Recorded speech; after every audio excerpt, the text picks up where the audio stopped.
So, as a nurse of 5 years, I've had this happen multiple times, and I would say that my favorite time would be my first time that I've had this particular event that she's talking about happen. I was taking care of an elderly man who had dementia, but he wasn't far enough gone to where he was like a total like didn't know where he was. He knew, but he was far enough gone to where we wouldn't really be able to do anything. He told me one night exactly how he killed his wife, and exactly what he did with her, why he did it, and the whole 9 yards. And for years, his wife had been missing. No one could find her. She just up and vanished. His kids don't talk to him. Nothing.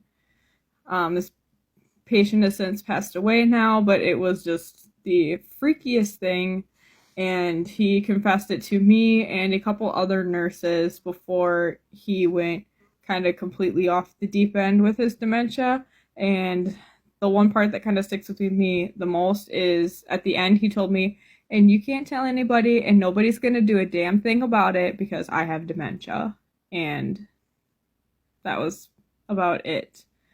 So, yep, that was fun. All right, Mr. Johnson, time to take your medicine, man. I killed and buried seven children in '87. I know. They under my house, I know. They're man. buried in your basement. Shut up, man. Take these Okay. pills, bro. Shut up. Take the pills. Y'all have no fucking idea.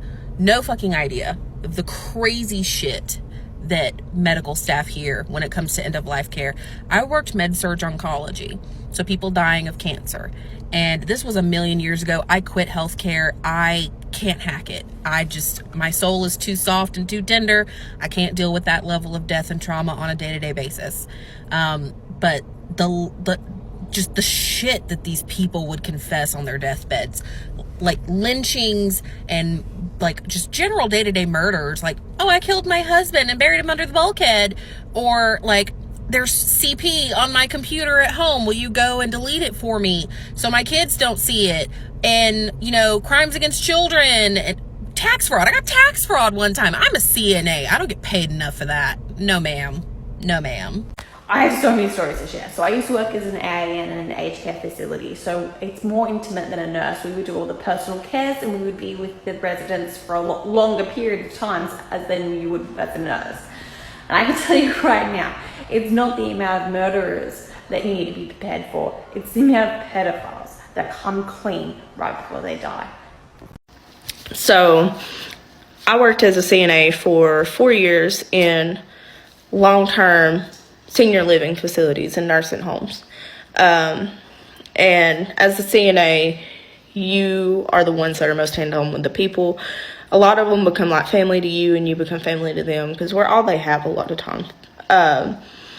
But there was a lady I'd heard a rumor about what she did, and I never truly believed it because, it's a nursing home. Things go around that aren't necessarily true. And I was talking to this lady one day. And remind you, I have cared for this lady from the time she came in and was completely in her right mind to the time her Alzheimer's had completely consumed her and she just wasn't all there anymore. And at that point, they start talking out of her head. And I was providing care for her one day, and she told me the story about how her husband used to abuse her and beat on her and stuff. And one day, he was hitting on her and everything, and she had enough. And they had a double-barrel shotgun.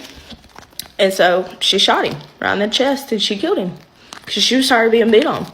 And she just straight up told me that. And she told me she didn't regret it, and she hope he's in hell. And she laughed about it. This was one of my favorite patients from North Dakota. If you know the old series I had done called Ortho Stories, I talked about Cecilia. So Cecilia was the one who confessed to decade-old murders. Oh, bless her. She always got assigned a one-to-one because we couldn't let her be on her own for safety reasons and the fact that she was very gifted at getting herself out. So Cecilia, while I had her one day, just sitting on the floor, going through her duffel bag that was full of random scraps of paper. Started telling me about when she worked at a very small town bar that she had owned. I don't even know what decade she thought it was, but she told me about these two men that she had witnessed trying to get a very drunk girl out of her bar. And Cecilia said, so I grabbed those sons of a guns by the back of the necks and I dragged them out to the alleyway. And I pulled out my trusty old 6-shooter and I told those motherfuckers to get the fuck out of here. And they didn't listen to me. So I did what I had to do. Story time. So I like to get to know my patients. And I definitely believe in getting a good social history, which includes smoking, drinking, drugs, etc., as well as what they did, especially when they were younger, occupations, etc. And one time, about a decade ago, I treated an elderly lady who had immigrated from Germany in the 1950s, and she told me she had been a nurse when she was much younger. So while we were discussing her issue, I mentioned about something medical related, and she looked at me and she said, my dear, I was a nurse in 1930s Germany. I was given a gun and I was told, go over there. That was the extent of my nursing training. I clearly understood what she had meant by that. And when she had gotten here to the States, she had told no one, including her current husband. And you could see the amount of regret on her face. And I was probably one of the last people she spoke to because she passed away shortly after that. All right, real quick story time. So, what she said is not a lie. Now, I am not a nurse because I couldn't do that. Kudos to you guys. I am actually a social worker. So I have my master's degree in social work. And so during my one of my internships, I was basically at a senior living facility. At the senior living facility, we did a lot of health and wellness, basically trying to make sure that they're cognitive, things like that, give a little counseling, things like that. And we had this old man. He rolled his little wheelchair up to me and was like, wanted to tell me that he helped participate in infiltrating the Black Panther Party.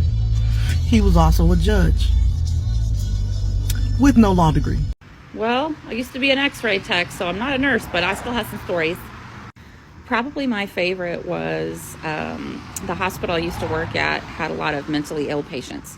And it had a special little hospital attached to the hospital specifically for our population of mentally ill patients.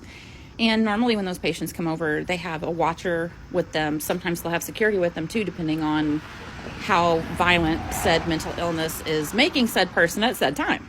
So it's no big deal, right? I've been doing this for a long time. I see this crap all the time. So when I get this patient, I don't blink. He's got a watcher. He's got a couple security people with him. Ooh, he must be real scary, right? Well, this guy is mumbling, but he's not responsive. He's not really saying anything that makes any sense. So, I assure them that I have this under control, stand behind the glass in the little safe area where you're not going to get zapped, and I got this. So they can see what I'm doing. There's windows. I go back out. The guy is still kind of mumbling. I explain what I'm going to do. I put the plate behind him for his first x-ray. Take the first x-ray. You always take at least 2 images for x-ray at a 90-degree angle, so that you get some sense of dimension, right?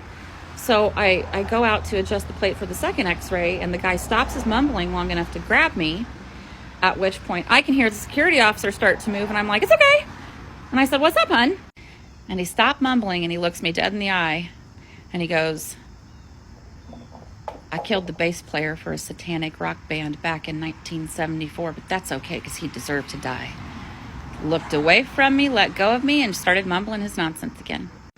I tell him, okay, great. I'm going to need you to hold your breath, run back behind into the little safe area to take the image, tell him he can breathe again. And the security guard looks at me and he goes, so what was that all about? I said, oh, he just confessed to some murder back in 1974. And he kind of looked at me and goes, well, that might actually be true. But yeah, they don't prepare you for that kind of stuff in x-ray school either.